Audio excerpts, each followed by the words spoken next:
Enfin, enfin il est là, cet épisode. J'ai longtemps attendu avant de le publier pour plein de raisons.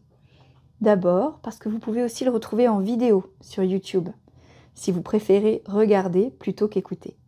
Ensuite parce qu'il a été enregistré il y a plusieurs mois, le 31 janvier 2025 précisément. Et pourtant, je me souviens encore de l'énergie de ce moment. C'était un épisode que j'ai adoré enregistrer et surtout que j'avais très hâte de partager avec vous. Parce que je ne l'ai pas enregistré seule.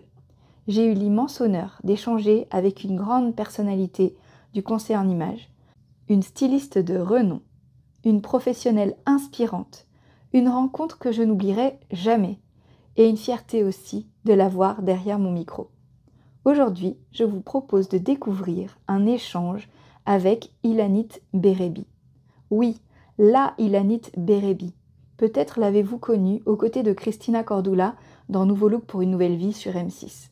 Peut-être l'avez-vous rencontrée ailleurs, sur d'autres plateaux, dans d'autres projets, car son parcours à la télévision et en coulisses est aussi riche que marquant.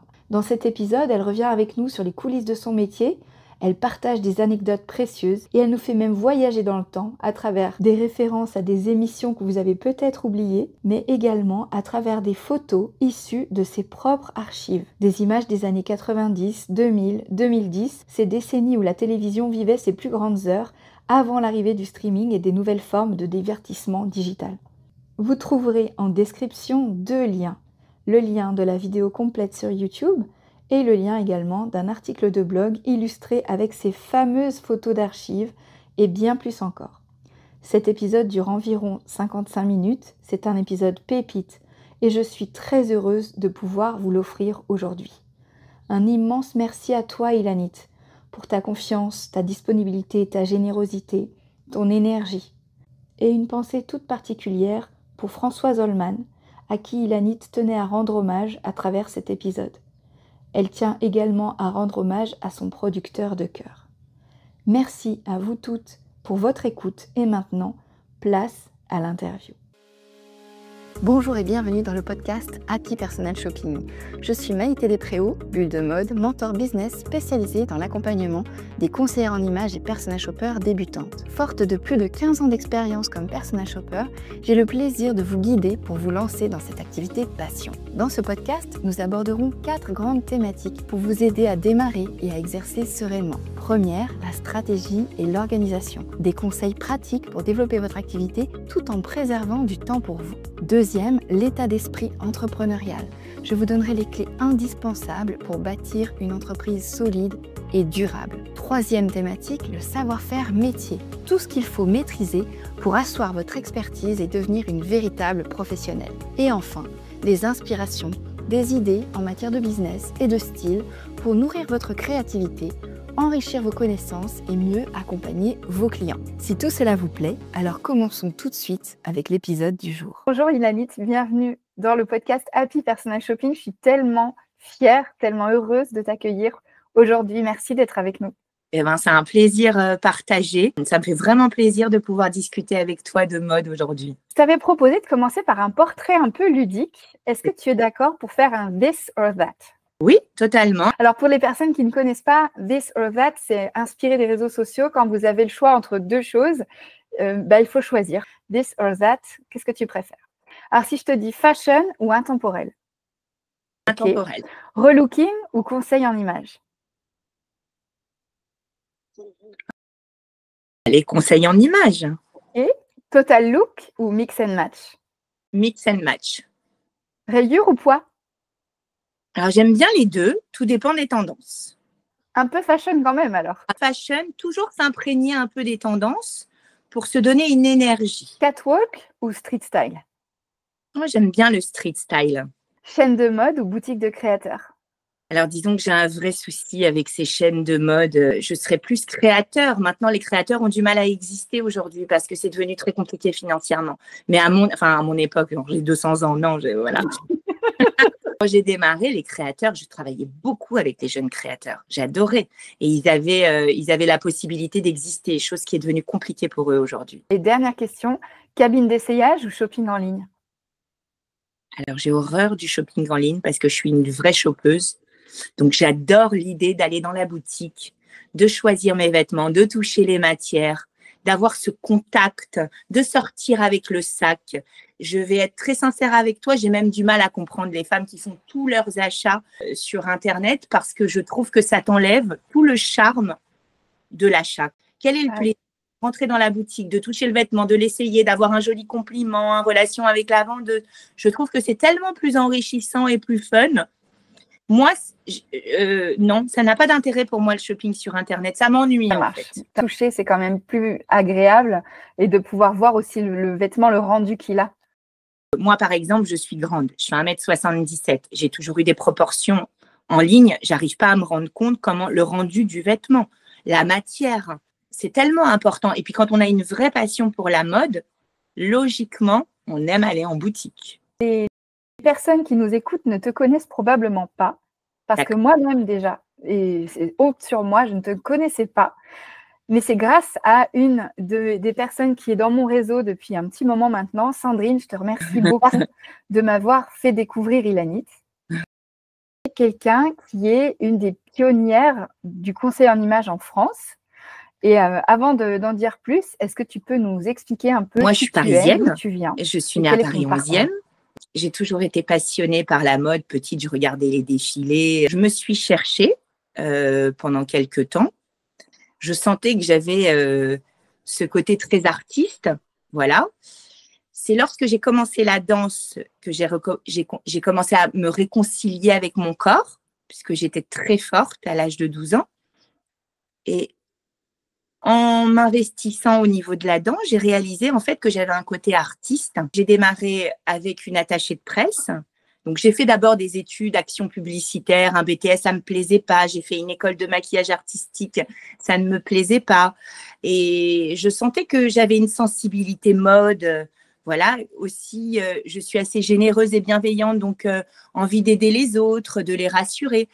Et donc, comment j'ai intégré la mode? J'ai rencontré une attachée de presse qui s'appelait Mademoiselle Margalette.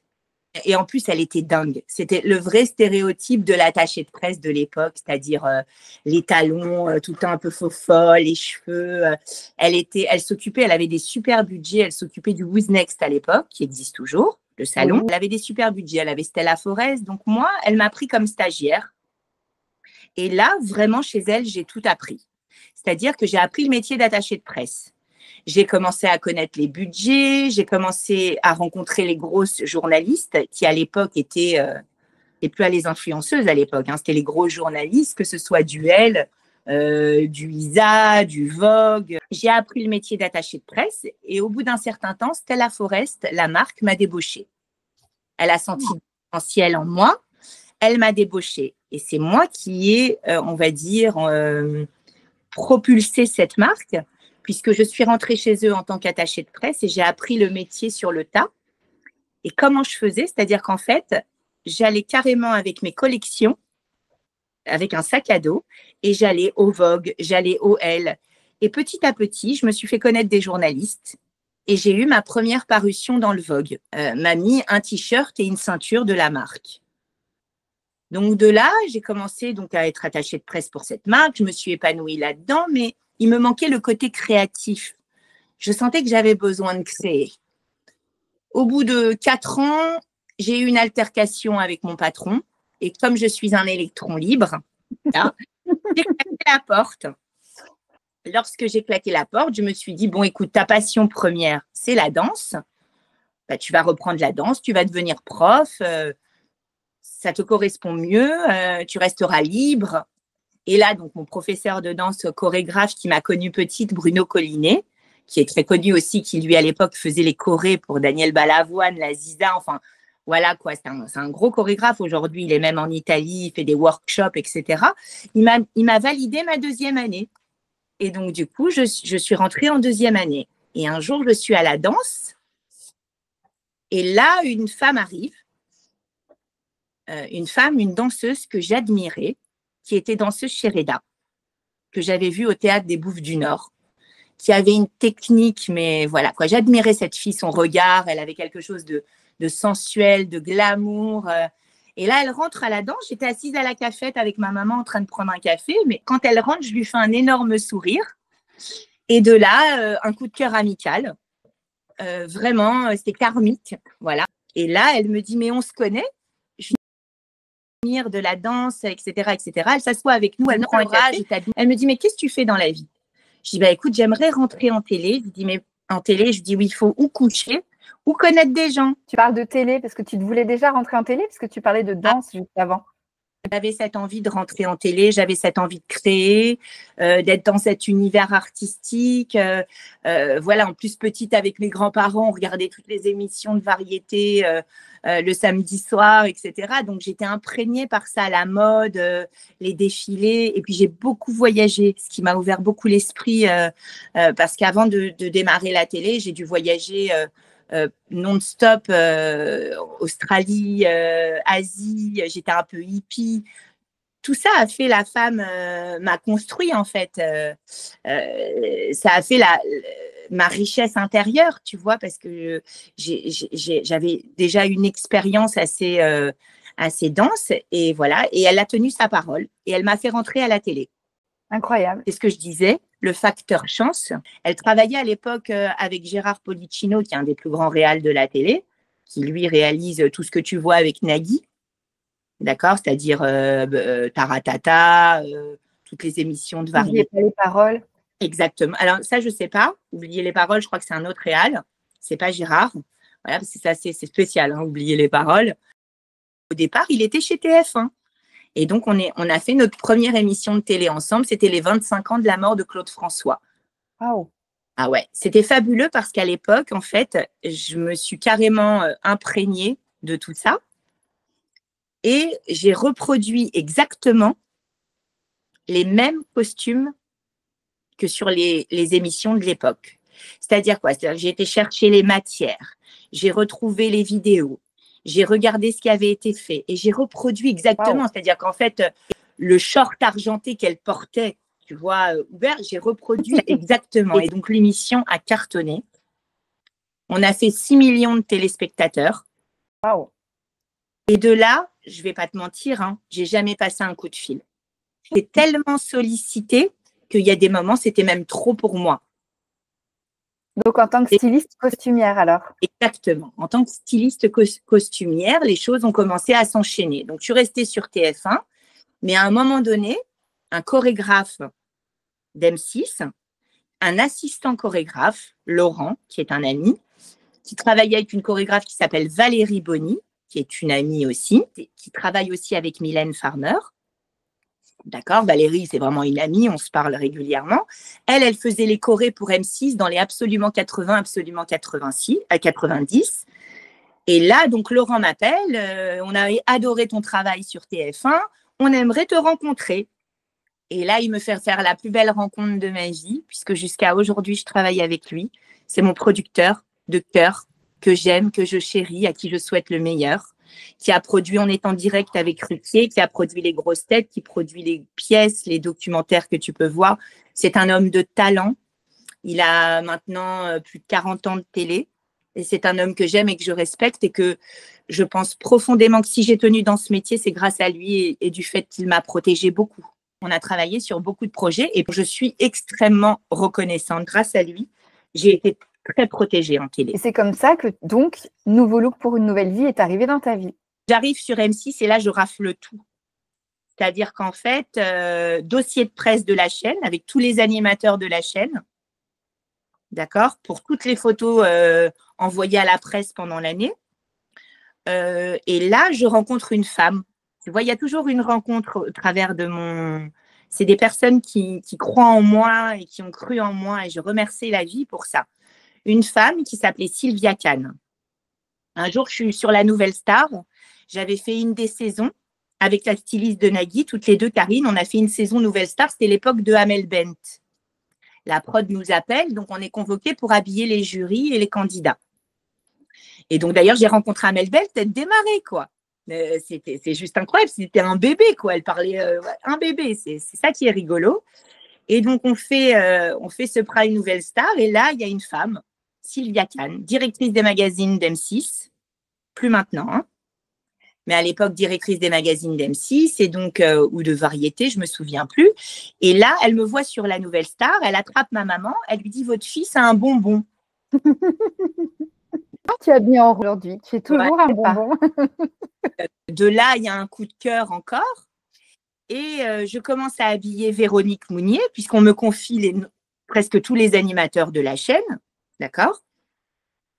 Je commence à habiller Véronique Mounier qui présentait Nouveau look pour une nouvelle vie. Alors, au départ, on faisait grand écran, c'était l'émission de cinéma d'M6 qu'on tournait dans un loft. Et puis, quand elle a été prise, quand elle présentait également Nouveau look, il y avait 6 coachs au départ. C'était Ah oui. Ah bah oui, il y avait Christina, mais elle était avec 4 autres personnes. Et moi, donc, j'habillais l'animatrice de l'émission. Et là, il y avait une productrice avec qui je m'entendais bien. Et un jour, je la sollicite. Je lui dis, écoute, j'aimerais bien faire partie des coachs. Ça me plairait vraiment beaucoup de faire un reportage, de m'occuper d'un candidat, etc., etc. Elle me dit, écoute, Ilanit, je ne peux pas te valider ça tout de suite. Elle me dit, il faut qu'on te filme, qu'on te voit dans l'action. Et si ça correspond, pourquoi pas? D'accord. Excellent. Et donc là, on me filme, je fais le truc. Et Sylvia, donc, Kahn, décide de m'intégrer dans Nouveau Look. Extra. Voilà. Et donc, le problème que j'ai eu, c'est que quand je tournais Nouveau Look, on va pas mentir, hein, j'ai une personnalité, je suis une femme libre. En télé, ça passe pas trop. C'est-à-dire qu'en fait, je suis pas formatée. D'accord? Je peux dire des choses des fois que les gens n'ont pas envie d'entendre parce que je suis une femme vraie, j'ai pas de masque. Donc, ce qui s'est passé un petit peu dans Nouveau Look, c'est que j'avais des personnes en face de moi qui comprenaient pas bien et ça n'a pas été simple au niveau prod et tout ça. C'est Sylvia qui m'a beaucoup protégée, mais j'ai adoré ce que j'ai fait. Alors, les profils les plus difficiles, c'était pour moi. On avait peut-être toujours quelque chose à dire du fait que j'étais ronde, que j'étais naturelle, pas assez sophistiquée. Voilà. Mais en même temps, je crois que c'est ce qu'on a aimé chez moi. C'est-à-dire, c'est ma simplicité, c'est ma sincérité, c'est mon naturel. Alors certes, il y a des femmes qui seront plus convaincues pour travailler avec une femme comme Christina parce qu'elles correspondent à leur image, plus de sophistication, etc. Mais moi, j'étais autre chose. Et donc, j'ai pu rester ce que j'étais. C'est ça que j'aimais dans Nouveau Look. Et tu as marqué des gens, puisque Sandrine, elle m'a parlé de toi justement, parce qu'elle se rappelait de toi dans Nouveau Look en me disant, moi, celle que je préférais, c'était Ilanit. Génial, c'est parce qu'elle aimait sûrement mon naturel. Et c'est vrai que je me suis amusée et que j'ai eu les profils les plus difficiles, mais c'était génial. Et je suis même passée au zapping de Canal. Oh là là, je ne me rappelais plus de ça, que ça existait. Et tu sais, en fait, j'ai relooké un homme. Elle avait peur après sa femme de le laisser. Elle était accrochée à lui. Je l'ai rendu tellement beau que si tu veux, elle a eu peur. Elle s'est dit quelqu'un va venir me le voler. Et donc, tu le voyais, elle ne voulait plus le quitter. Elle était accrochée à lui. Et lui, quand il est rentré dans la cabine de téléphone, n'importe quoi. Quand il est rentré dans la cabine d'essayage, c'était dans une boutique rue Saint-Honoré. Il rentre dans la cabine d'essayage et là, je lui dis, c'est pas possible. Si moi, mon chéri me met des slips comme ça, et de là, tu me crois que c'est passé au zapping de Canal? Voilà. Et en fait, la prod de Nouveau Look, je pense qu'il ne m'appréciait pas beaucoup. D'accord? Et donc, à plusieurs reprises, ils sont même partis voir Sylvia en lui disant, on veut garder que Christina dans l'émission. C'est ce qui s'est passé à la fin. Exactement. C'est Sylvia, mais je vais te dire pourquoi ça s'est passé comme ça. C'est Sylvia qui protégeait et qui leur disait, mais excusez-moi, elles ont 2 personnalités totalement différentes, elles sont complémentaires. Et est-ce que vous avez vu beaucoup de stylistes qui passent au zapping de Canal? Voilà, c'est qu'il y a une personnalité derrière. Donc, elle me protégeait beaucoup. Le truc, c'est que quand elle est partie, qu'elle a quitté la direction des magazines pour TF1, je suis devenue une proie. Oui. Comme en même temps, je vivais des choses douloureuses familialement. Ça, les gens ne le savent pas, mais j'avais ma première émission de relooking qui passait en prime time, annoncée dans Le Parisien avec mon nom et tout. Et je perdais ma grand-mère. Ma grand-mère meurt au cerveau et ça m'a brisée. Simplement, les gens de Nouveau Look, ils n'avaient pas conscience de ça. tu vois. Donc, à un moment donné, c'est vrai que j'aurais eu besoin d'être entourée. J'ai même pas pu la pleurer, quoi. Donc, forcément, à un moment donné, ça m'a fait du mal. J'avais un producteur un jour qui vient me voir et qui me dit, tu sais, maintenant, on va t'écrire tes textes. Et j'étais un tel électron libre que je l'ai carrément, je lui ai dit, bah non. Non, c'est-à-dire que je lui ai dit, écoute, moi, si je perds mon naturel, si je perds ce que je suis, Mon franc-parler. mon franc-parler, je lui dis, je vais devenir quelqu'un de formaté, c'est pas ce que je suis. Et la notoriété n'est pas une de mes priorités, donc ils m'ont appelé pour faire une réunion, je n'y ai pas été. Je suis un électron libre, quoi. Voilà. La seule, ce qui est juste génial, c'est qu'M6 est revenu me demander un droit d'image au bout de 5 ans. Ça veut dire qu'ils ont diffusé plus de 12 ans mes émissions et qu'elles ont toujours marché. Waouh. C'est-à-dire qu'au bout de 6 ans, on est venu me redemander un droit d'image sur des anciennes émissions. Donc, il y avait un vrai potentiel. Le problème que j'avais, c'est que j'étais pas avec des personnes qui croyaient en moi dans Nouveau Look. On croyait plus en Christina. Tu comprends pourquoi? Parce que j'avais pas ce profil lisse. Tu vois, c'est un profil différent des autres. On me cadre pas, on m'enferme pas, on me formate pas. Mais je suis heureuse. Je suis une femme libre et je suis fière de la femme que je suis aujourd'hui, malgré le parcours, malgré les épreuves. Voilà, je suis fière d'être restée ce que je suis et fidèle à ce que je suis. C'est pour moi le plus important. Parce que là, donc, du coup, tu as quitté Nouveau Look pour une nouvelle vie parce qu'effectivement, ils ont choisi de garder seulement Christina en vedette. Même Émilie Albertini. Et même après, Émilie a arrêté parce que je pense que c'était Christina qu'on voulait mettre en avant, qu'on voulait privilégier, sûrement même au sein de la chaîne. Et tant mieux pour elle, il n'y a pas de souci. Mais moi, par exemple, je te donne un exemple, Maïté, j'aurais jamais fait les reines du shopping. Tu vois, si on était venu me chercher pour faire les reines du shopping, non, je ne fais pas ça. Je ne fais pas ça. Pas parce que ça ne reflète pas la femme que je suis, que les candidates ne reflètent pas la femme que je suis, que j'aime beaucoup l'élégance et le raffinement. J'ai un peu de mal avec toute la vulgarité. Donc, alors ça, il y avait des profils différents, mais ça ne ressemblait pas à ce que j'aurais voulu faire. Par contre, j'avais fait Belle toute nue. Suite à Nouveau Look, j'ai été contactée et c'est moi qui a fait tous les premiers looks de Belle toute nue. Génial. Mais on ne te voyait pas à l'antenne. Je ne voyais pas à l'antenne, mais ça ne me dérangeait pas puisque j'assouvissais ce que je faisais, j'aimais, c'était ma passion. Et puis, sans faire de l'antenne, j'ai continué à faire des petites interviews. J'ai continué, on m'a vu sur M6 dans des interviews. On m'a vu aussi dans NT1. Sur NT1, à l'époque, il y avait une petite émission en mode gossip. Donc, je parlais des stars et des célébrités. J'ai eu ma chronique, le dressing des rondes par Ilanit Berebi dans le magazine Avantage du groupe Marie-Claire. Ça, c'était une vraie fierté parce que la presse, souvent, fuit la télé. La presse a quelque chose de très pointu. Donc, c'était juste fabuleux d'avoir ma page, tu vois, dans la presse, les conseils d'Ilanit. Donc, voilà. Par contre, voilà, je ne suis pas restée à l'antenne parce que je n'ai pas voulu vendre mon âme, on va dire. J'ai voulu rester authentique et qu'entre-temps, je vivais aussi des choses douloureuses.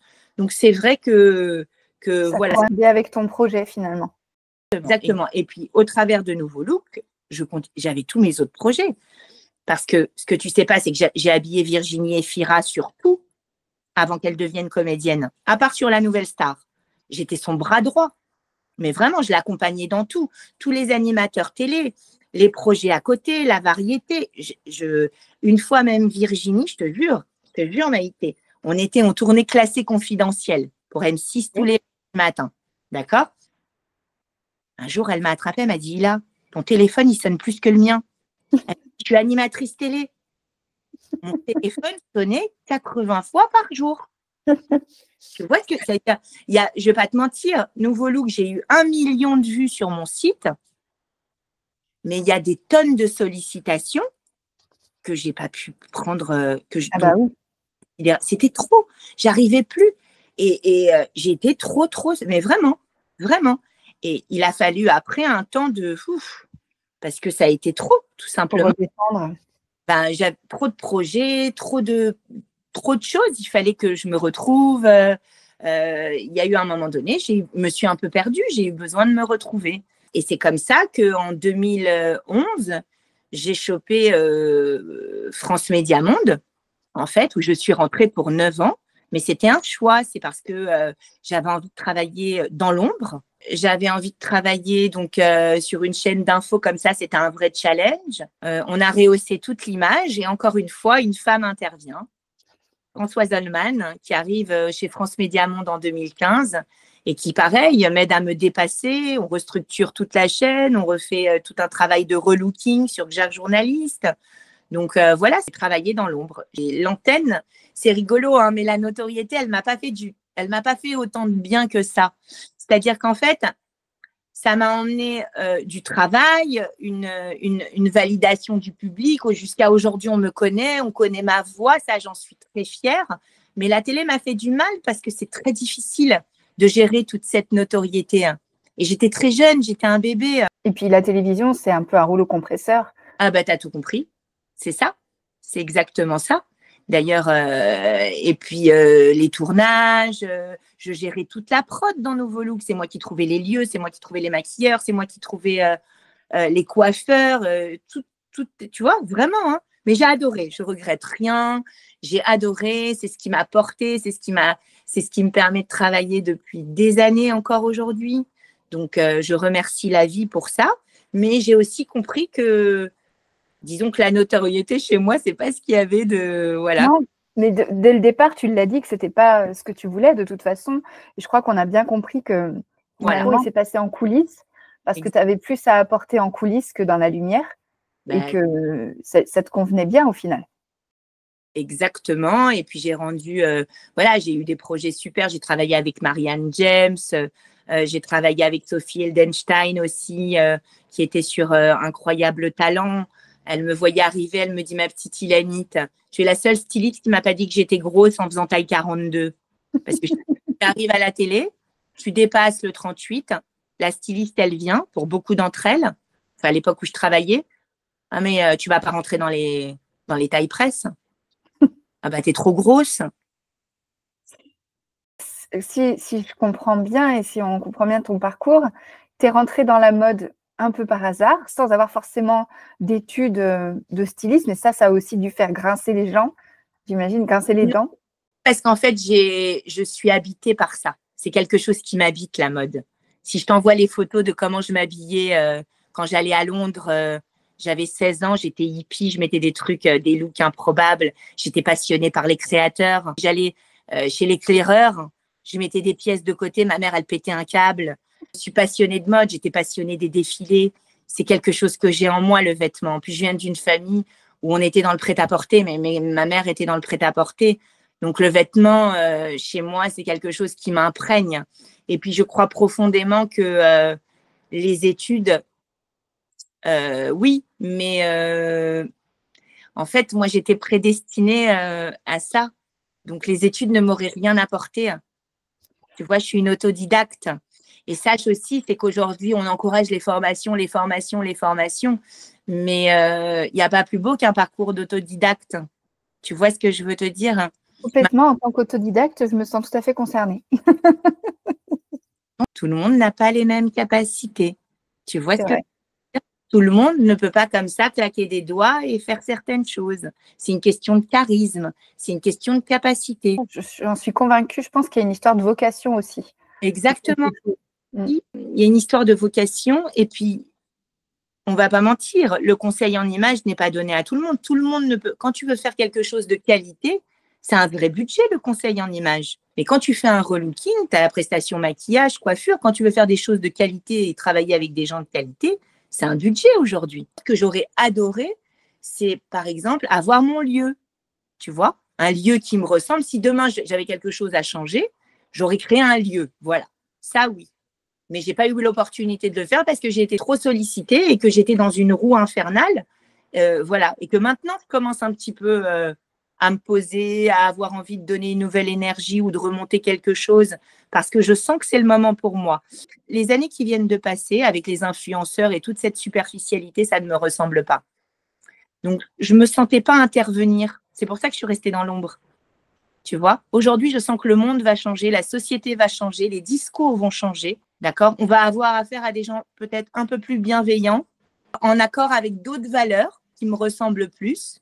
Et là, je vais pouvoir peut-être reprendre une place. Est-ce que tu pourrais nous donner une définition? Quelle est ta vision de la mode et du style? Sincèrement, je pense que là, alors aujourd'hui, à l'heure actuelle, j'ai plus la même vision de la mode. C'est-à-dire que avant, je m'imprégnais beaucoup des jeunes créateurs et tout ça. Aujourd'hui, je trouve qu'il y a quelque chose qui me gêne, quelque chose de trop marketing. Puis je trouve qu'il y a des marques qui vont trop dans le clownesque. On perd un peu d'élégance, tu vois. Donc en fait, je crois aujourd'hui, mon énergie, c'est on s'imprègne du tendance, mais on se constitue un vestiaire de vêtements basiques qui va nous accompagner. Et surtout, ma vision de la mode, c'est simplicité et élégance. Je pense profondément qu'on a perdu ça et qu'on doit retrouver un peu de ça. Par exemple, j'adore le dernier défilé de Saint-Laurent parce qu'on retrouve ces codes un peu costumes, etc., cette élégance un petit peu à la française.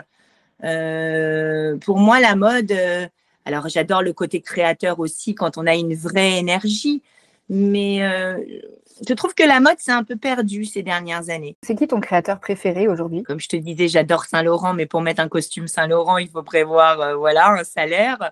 Donc, sans forcément acheter, mais juste oui, bien. le créateur qui t'inspire. Aujourd'hui, vraiment, j'aime beaucoup Anthony. J'aime beaucoup Saint-Laurent. Après, j'aime bien ce qu'on fait chez Alaya. J'aime beaucoup. Moi, je suis aussi très sportswear chic. J'aime beaucoup le vintage. J'adore Jacques Emus. J'aime beaucoup son univers parce que justement, comment te dire, il s'extrait un peu tu vois, de ce côté marketing mode avec le groupe LVMH et tout ça, où parfois peut-être on manque un peu d'authenticité, qu'on est vraiment dans le marketing. Voilà, ça me gêne. Voilà, je trouve que la mode a perdu un peu de son charme, mais rien n'est définitif. Hein. Tu disais tout à l'heure, quand tu dépasses le 38, tu es considérée comme grosse. Est-ce que tu trouves que la mode est plus inclusive aujourd'hui, justement en tenant compte de ce côté marketing, le fait de dire, bah voilà, on s'adresse à tel type de personnes qu'avant? Alors, je trouve bien qu'on intègre des profils de femmes rondes dans les défilés. Je trouve que ça, c'est un vrai progrès parce que ça n'existait pas hein, il y a encore une dizaine d'années.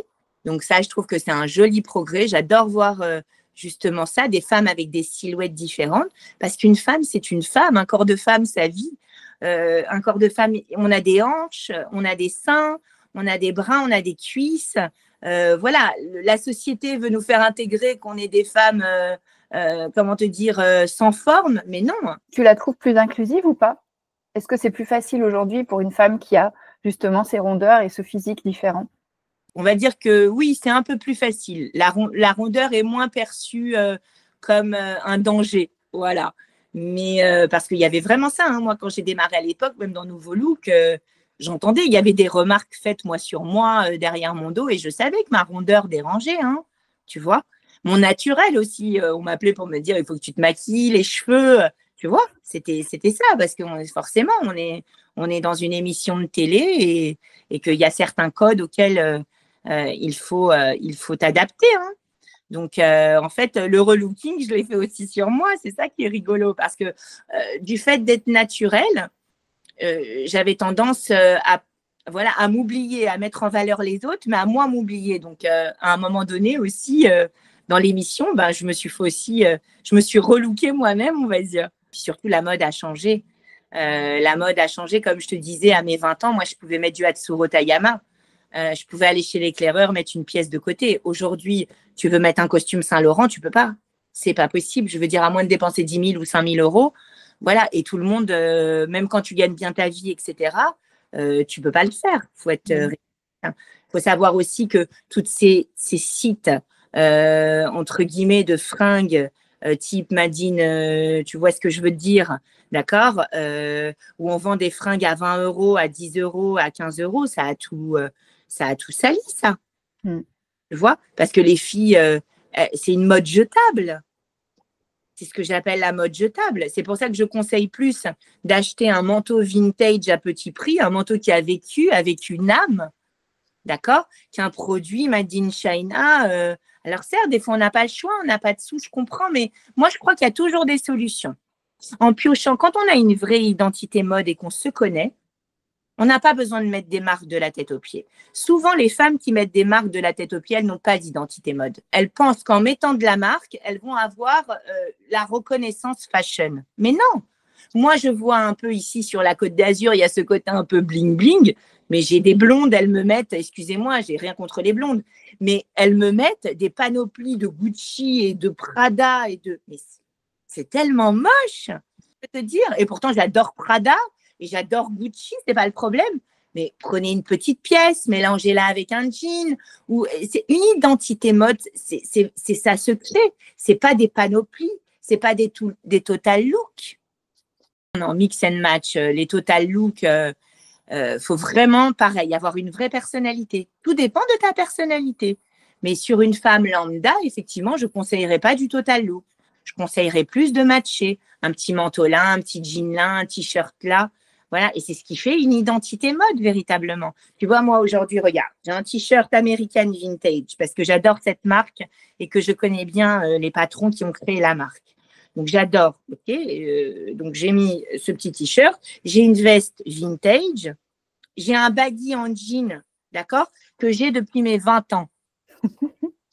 Tu vois ce que je veux te dire? Et je ne vais pas te mentir, en toute modestie, je marchais dans les rues de Cannes, les petites jeunes, elles me regardaient. Tu vois, parce que j'ai une identité. Tu vois, et pourtant, j'ai rien, j'ai pas de marque. J'ai une veste vintage, un t-shirt à 38 € et un jean que j'ai depuis 20 ans. Qu'est-ce qui est important aujourd'hui si on veut réussir comme conseillère en image, à ton avis? Ou comme styliste? C'est de rester fidèle à soi-même, c'est d'attirer des clients qui sont en accord avec soi-même. On ne peut pas relooker tout le monde, d'accord? Moi, je dois attirer les clients qui me ressemblent. Celle d'en face doit attirer les clients qui lui ressemblent. Après, je pense qu'il y a un vrai travail de fond comme tu fais toi, personal shopper. Pourquoi? Parce que je pense profondément qu'il y a des femmes, les pauvres chéries, elles n'ont pas de goût. C'est pas méchant, d'accord? C'est juste une personnalité. Elles sont talentueuses pour plein de choses dont nous, on ne serait pas doués. Tu vois, ou moi, je ne serais peut-être pas douée, d'accord? Mais elles n'ont pas ce sens du goût.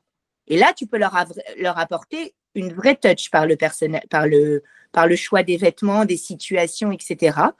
Voilà. Maintenant, conseillère en image, je pense qu'il faut avoir plusieurs cordes à son arc. Il ne faut pas être que conseillère en image. Tu vois, il faut être conseillère en image, mais en même temps toucher à autre chose ou faire du conseil sur autre chose ou avoir une particularité sur autre chose. Mais je pense que moi, ce qui a fait ma force, c'est que j'avais plusieurs casquettes. C'est-à-dire que je suis styliste, que je peux faire du costume puisque j'en ai fait là. On a fait là, octobre 2023, on a tourné 2 grosses émissions pour France Télé. J'ai habillé les danseurs et les danseuses et j'ai reproduit un tableau de Lio. On n'est pas pour les brunes ne comptent pas pour des prunes. J'ai reproduit exactement les faux culs de l'époque avec les culottes de l'époque. Après, j'ai fait des corsets. Mais en fait, j'adore faire ça aussi. Tu vois, je suis aussi passionnée par ça que par le conseil en image. Vraiment. Donc, par exemple, sur TF1, avec Laura, on s'est amusé, quoi. On a fait des tableaux. Un coup, elle me disait, je veux un tableau de grise, le vrai. Elle me dit, mais attention, hein. Elle me dit, je veux les vrais vêtements. Elle était hyper exigeante. Attention, il fallait avoir les reins solides. Hein. Elle me dit, je veux les vrais vêtements de grise. Je dis, mais quoi les vrais vêtements? Elle me dit, le vintage comme il portait dans le film. Alors, donc, je vais inventer, je vais prendre une baguette magique et je vais t'inventer. Et là, je vais jusqu'à Rouen, chez un fripier, d'accord? Et je vais dans les tas de vêtements et je monte sur les tas de vêtements, d'accord? Je cherche, non mais tu vois l'idée? Et je cherche chaque pièce et je lui ai fait. Je lui ai fait son tableau gris 70. On aurait dit que les danseurs, ils sortaient du film. Tu vois? C'est fabuleux. Comme un jour, elle voulait mettre carrément, elle me dit, je veux des camisoles de force pour les danseurs. Tu vois? Qui c'est qui... je ne vais pas mettre des camisoles. J'ai réussi à trouver un t-shirt blanc manche longue que j'ai combiné. Tu vois, voilà. Un jour, pour te dire ce que j'ai fait, à l'âge de 26 ans, j'ai tenu 2 émissions de variété sur 2 plateaux différents. Une pour M6, une pour TF1. J'avais une émission de variété chez TF1 à la Plaine Saint-Denis. J'en avais une autre sur un plateau à Brie-sur-Marne. D'accord. J'avais 6 assistants et collaborateurs parce que pour habiller, parce qu'il y avait, j'avais 12 danseurs à chaque fois, avec 10 tableaux, t'imagines, par émission. Et je faisais des allers-retours. Je sais même pas comment j'ai fait ça. Je te jure que c'est vrai. J'ai géré 2 émissions en même temps pour 2 chaînes de télé. J'étais juste, voilà quoi, incroyable. Et c'est vrai que ça a été des challenges. Voilà, ça a été des challenges. Et puis, c'est l'époque aussi qui me permettait tout ça. Comme je te disais, aujourd'hui, la télé a changé aussi. Et les conditions de travail ont changé. Alors, il y a toujours des beaux projets, etc. Mais c'est vrai que cela aussi. Il y a plus de concurrence aussi. La concurrence, exactement. Pourquoi j'ai pris France Média Monde? C'est que je voulais avoir le choix. La télé-réalité a commencé à arriver donc en télé. C'est pas quelque chose qui me passionne, les profils de télé-réalité non plus. Donc, j'ai fait les photos de Secret Story, une année de toutes les photos presse avec Ayem. D'ailleurs, il y a une parution d'Ayem dans Entrevue avec un maillot de bain à pois, c'était moi. D'accord? Cette couverture, ça a été tellement vu. Le maillot, je t'explique, le mec qui m'avait prêté le maillot, il m'a envoyé un foulard Hermès pour me remercier tellement de le maillot. Ouais. Voilà. Donc, il y avait la télé-réalité qui arrivait et je n'avais pas envie spécialement d'être sur les émissions de télé-réalité. C'est pour ça qu'en fait, France Média Monde a été un très bon tremplin. Ça m'a permis d'être sur une chaîne d'infos où j'avais un travail récurrent et en même temps, je pouvais choisir mes petits projets télé à côté. Voilà. Et ces derniers temps, en fait, depuis le Covid 2020, j'ai quitté France Média Monde fin 2020. J'ai vécu à l'étranger, j'ai fait des allers-retours, donc j'ai un peu levé le pied. Mais j'étais toujours sur les grosses têtes, les primes des grosses têtes. Et j'ai continué un petit peu, mais je mettais souvent une assistante parce que justement, c'était une volonté pour moi de lever un peu le pied. Voilà. Et là, on a repris fin 2023. J'ai rencontré Jean-Luc Lemoine. Ça a été un plaisir. Grâce à mon producteur, on a tourné ces 2 émissions. On a fait le bêtisier aussi de fin d'année. J'ai fait l'affiche du spectacle de Jean-Luc. Voilà. Et là, ces derniers temps, je réfléchis à un projet. Je me dis, j'aimerais bien recommuniquer. Est-ce que je monte un Instagram pro où je donne mes conseils en tant que journaliste? J'étudie l'astrologie depuis 10 ans, donc tu crées énergie, tout ça. Et je me dis, est-ce que je ne crée pas un pont entre les deux? Voilà, donc je me pose des questions en ce moment. Je sens que j'ai envie de revenir un petit peu sur le devant de la scène, mais pas à n'importe quel prix. Voilà. Et ce n'est pas pour me mettre en avant moi, c'est juste pour faire ce que j'aime, tout simplement. Est-ce qu'aujourd'hui, tu penses qu'il faut avoir des partenariats pour réussir? Qu'est-ce que tu en penses? Alors, disons que justement, ça a été ma force. C'est ma force de communication. C'est-à-dire que non seulement j'étais styliste, mais j'avais cette force de communication des attachés de presse. C'est comme ça que je pouvais dealer avec les marques, souvent. J'arrivais à dealer des trucs incroyables parce que j'avais un relationnel. Et grâce à Nouveau Look aussi, j'ai développé un gros carnet d'adresses de marques puisque j'ai fait beaucoup de tournages chez les marques. J'ai boosté beaucoup de marques. Mage, tous les tournages que je faisais au début, j'étais là à la création de Mage. Aujourd'hui, ils ont été rachetés une partie d'LVMH, mais je connaissais très bien les patronnes. Donc, j'emmenais Mage, ils étaient au début de leur création. J'emmenais Adriana Carambeu chez eux, d'accord? Et elle repartait avec un sac de vêtements. Tu vois, pour te dire. Donc, en fait, grâce à Nouveau Look, c'est ça, c'est que j'ai pu développer un gros carnet d'adresses. Ça, oui, parce que j'ai fait beaucoup de tournages chez les marques. Et comme je ne prenais pas d'argent parce que je suis une femme droite, bah, c'était plus un relationnel que je mettais en place. Donc, on me mettait à disposition ensuite une réduction récurrente que je pouvais faire profiter autour de moi à mes clientes. D'accord? Et puis, on me donnait des avantages pour mon métier, c'est-à-dire qu'on me prêtait des vêtements. Voilà. Et mon relationnel a fait, en fait, je sortais des vêtements que aucune styliste n'avait. Et en plus de ça, moi, je suis une femme généreuse. Donc, je faisais de l'achat aussi quand il me manquait quelque chose. Tu vois? J'avais pas peur d'aller acheter une paire de chaussures parce que je trouvais pas ce que je voulais dans les bureaux de presse. C'est pas grave, je la gardais pour moi après. Je suis une femme passionnée, je suis une femme entière. Donc, c'était ça ma priorité, c'était de faire bien dans mon métier. Je gagnais de l'argent, mais c'était pas la priorité, l'argent. L'argent, il y en avait, mais la priorité, c'était justement de faire au mieux, quoi.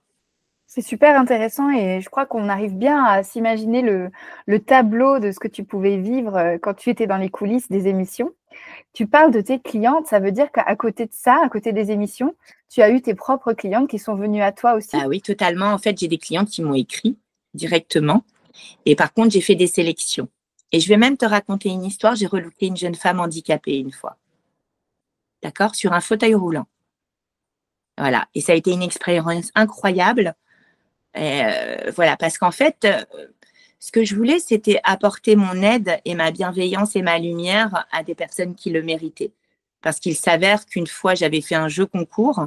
On m'avait mis en relation avec une jeune femme et je n'ai pas pu, de par la manière dont elle s'exprimait avec moi, de par son énergie, parce que je suis trop entière, j'ai pas de masque.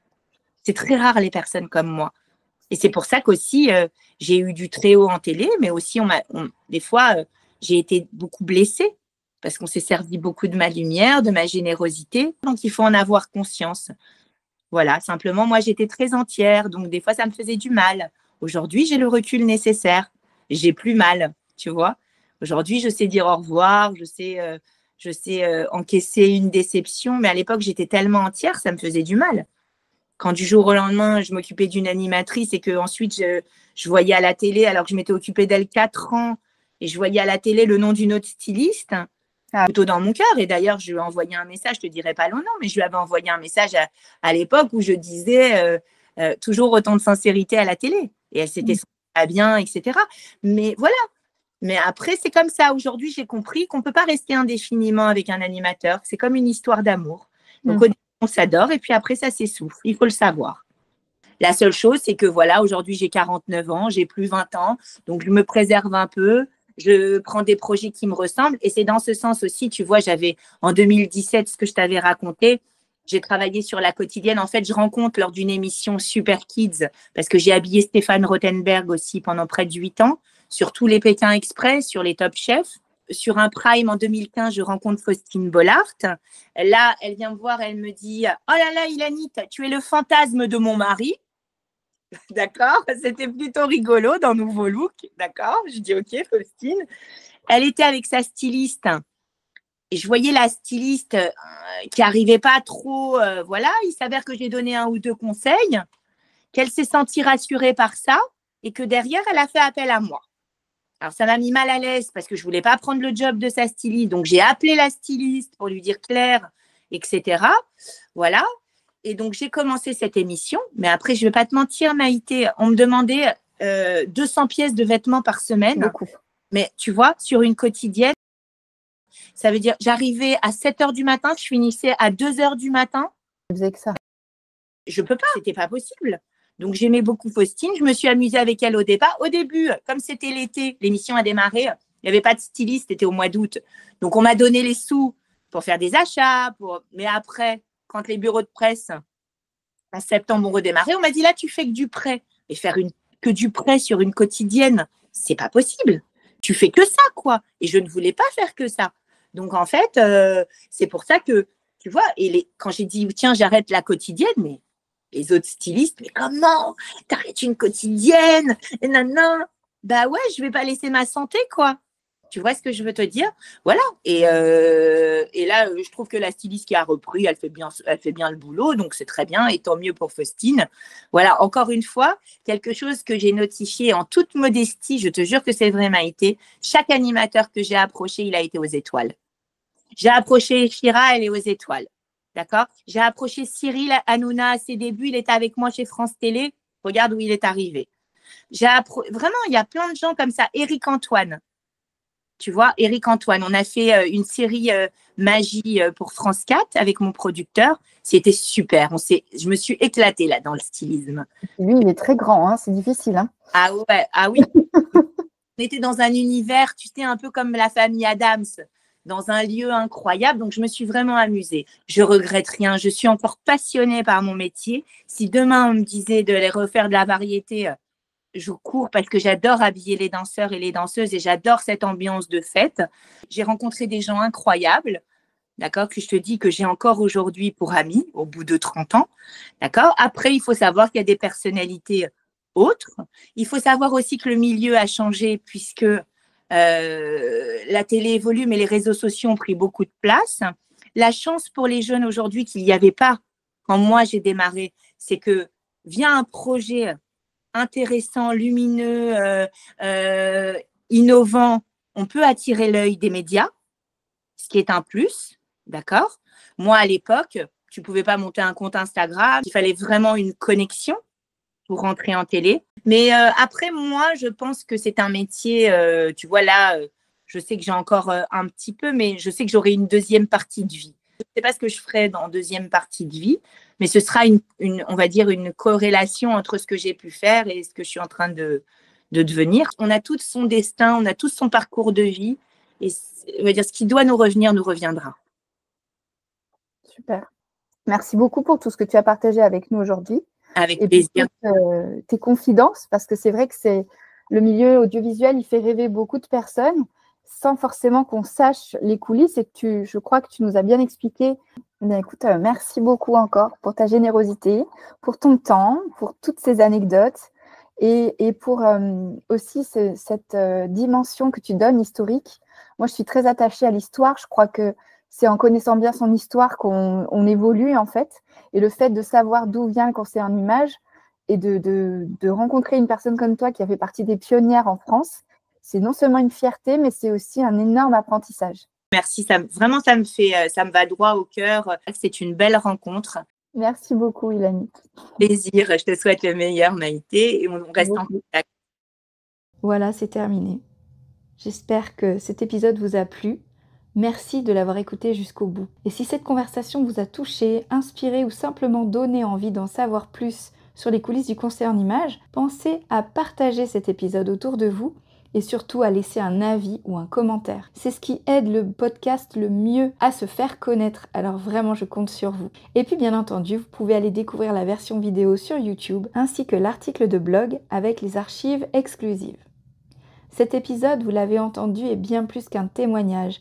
C'est un morceau d'histoire de notre métier transmis avec passion par une pionnière. Et pour le coup, j'ai le plaisir de vous annoncer que ce sera Ilanit, notre experte du mois de mai dans Constellation. Si vous voulez davantage d'anecdotes, si vous voulez rencontrer Ilanit et lui poser vos questions, alors c'est le moment de vous inscrire et de profiter du tarif de lancement de Constellation, c'est-à-dire pour moins de 1 € par jour. Vous pouvez bénéficier d'1 an d'accompagnement et de formation exclusive mensuelle. Tout ce qu'il vous reste à faire, c'est de cliquer sur le lien qui se trouve dans la description de cet épisode pour nous rejoindre et profiter de témoignages toujours plus croustillants, toujours plus intéressants sur nos années 90, 2000 et 2010 à la télévision avec Ilanit Berebi. C'est le jeudi 22 mai à 15 h et je vous assure que vous ne voudrez pas manquer cette conférence. Rendez-vous donc le 22 mai, pensez bien à vous inscrire dès maintenant à Constellation pour pouvoir en profiter. Je te remercie encore chaleureusement Ilanit pour ta confiance, pour ton regard éclairé sur l'évolution de notre métier. Merci encore pour votre écoute et je vous souhaite une merveilleuse semaine. Je vous dis à la semaine prochaine.